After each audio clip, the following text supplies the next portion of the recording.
lanjutkan ke Pak Agung dulu sambil kami perbaiki komunikasi kami dengan Ibu Koni Rahakundini Bakri.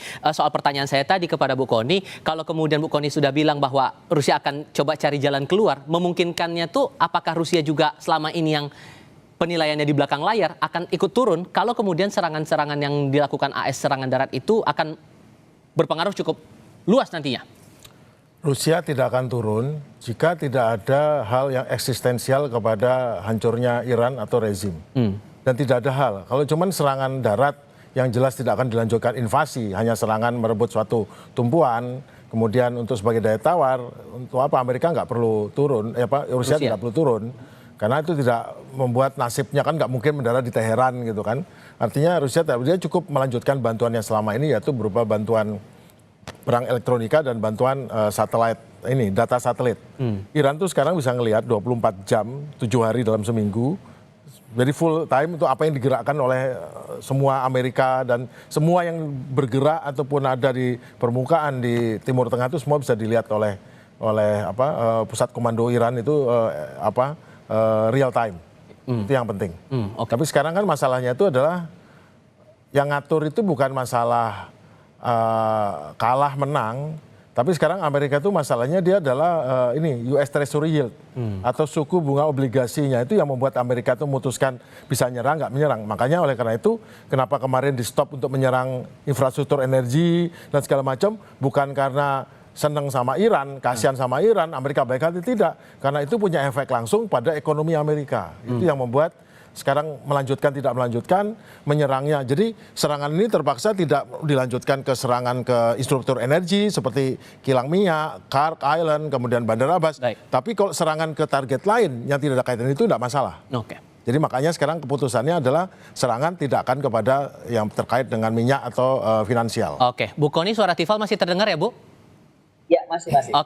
Soal pertanyaan saya tadi, apakah kemungkinan Rusia untuk terlibat turun tangan depan layar dalam perang ini memungkinkan atau tidak? Jalan keluar yang Anda sebut itu? Begini, kalau dibilang untuk ikut langsung, saya rasa Presiden Putin dan juga Presiden Xi Jinping sangat berhati-hati ya, karena ini kan bukan, mereka juga nggak mau masuk terlalu jauh gitu. Tapi bahwa bagaimanapun juga sudah sangat didukung, kita sudah tahu betul lah nggak mungkin tanpa dukungan teknologi dan dukungan intelijen dari Rusia dan Cina. Iran bertahan seperti lama. Tapi kalau kembali kepada kekuatan Iran ya, kita tuh mesti lihat juga bahwa Iran ini sekarang pinter ya. Dia tuh dengan menggunakan axis of resistance, ini akan membawa sebenarnya strategik asimetrik. Ini akan Iran tuh akan warfare-nya akan kemana-mana. Dan kita mesti lihat juga bagaimana kelemahan musuh yang dilihat oleh Iran adalah terlalu superior gitu. Justru dari situlah dia masuk dalam konsep cost imposition. Nah, ini kita mesti lihat juga bagaimana strategik yang kita, ini kan gini loh, pembelajarannya itu harus ada buat kita apa ya. Saya sangat tertarik kepada Iran itu karena menurut saya doktrin dia mosaic defense atau layer asymmetric escalation-nya dia itu sangat canggih karena dia menggunakan eskalasi vertikal dan juga horizontal yang sangat keren gitu. Misalnya saja kita mesti lihat kan bagaimana axis of resistance yang dia gunakan dengan komponen aktif Hizbullah. Bagaimanapun Hizbullah itu perannya sangat besar. Terus kemudian Houthis Yaman ya, walaupun dia belum full aktif kalau setahu saya, tapi sudah ada ancaman serang ke Laut Merah misalnya, dan itu akan mempengaruhi potensi serangan yang lainnya. Kemudian kita lihat juga bagaimana Kataib dan PMF ya, milisi Irak itu sudah mulai mengancam basis-basis Amerika di Irak dan Suriah, dan bagaimana juga serangan sporadis dan drone sudah dilakukan. Tambah lagi Hamas dan PIG di Gaza. Jadi ini adalah Iran mungkin tidak serang langsung atau tidak perlu juga serang langsung terus-terusan, tapi dia punya jejak plausible deniability. Itu bagaimana proksi-proksinya itu dibuat untuk serangan yang menahan decapitation of strike atau pemenggalan kepemimpinan. Jadi parah untuk Iran tuh kejadian ini kemarin sehingga dia betul-betul mengedepankan ini.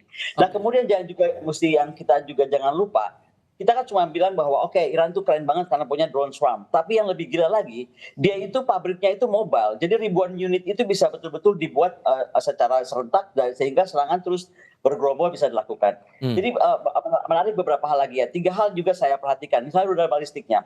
Kalau kita lihat misalnya dia sudah produksi sangat terbatas, tapi dengan taktik kombinasi dia dengan drone agar overload sistem pertahanan atau saturation attack-nya itu jadi bisa kuat karena rudal itu dikeluarkan hanya sesekali untuk serangan presisi. Oke. Nah, yang paling gila dia menggunakan ini yang paling keren. Ada yang komentar juga soal salah satu menteri kita, tapi saya nggak mau membenarkan. Tapi yang paling menarik adalah bagaimana dia menggunakan Hormuz sebagai senjata geografi.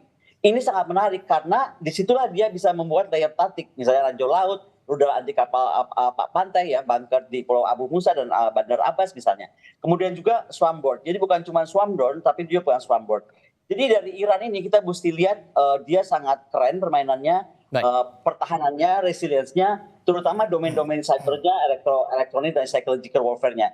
Jadi juga jangan lupa kemampuan jamming radar dia juga efektif. Sederhananya Bu, kalau melihat semangat dari Amerika Serikat ini yang berencana dalam kurun 2-3 minggu ke depan akan mengakhiri, akan cabut dalam tanda kutip dari Iran itu, Iran akan terima-terima aja setelah sekian 1 bulan lebih penyerangan dilakukan ini atau gimana Anda membaca itu Bu?